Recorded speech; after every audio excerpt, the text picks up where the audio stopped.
Bos días, alumnos. Sentade, por favor. Hoxe imos falar da saída que fixemos onte á Casa das Ciencias. Que foi o que máis me gustou? Oh, que sorpresa! Cantas mans levantadas! Adrián, ven aquí e dinos que foi o que máis te gustou. A min encantoume a máquina de galto. Pois casualmente teño un modelo aquí. Pode ser? Si, pasa. De que estades a falar? Estamos a falar da máquina de galto. Que é a máquina de galto? É a representación física da campa de Gauss. Mirade.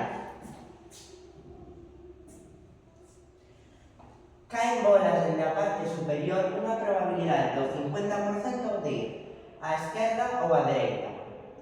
E así van facendo estes camiños. Boa, que interesante. Anda, que casualidade. A maioría de bolas caen na zona do medio. Sí, porque representa a media. Boa observación. Ademais, en particular unha mostra o suficientemente grande, a distribución binomial aproximase á distribución normal. Mirade.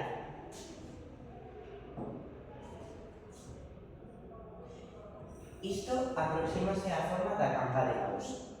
En que se pode emplear a campa de Gauss? Moi boa pregunta. Un exemplo pode ser o control de calidade, para saber se os valores están fora da media e así poder eliminalo. Ou para clasificar as notas dunha clase.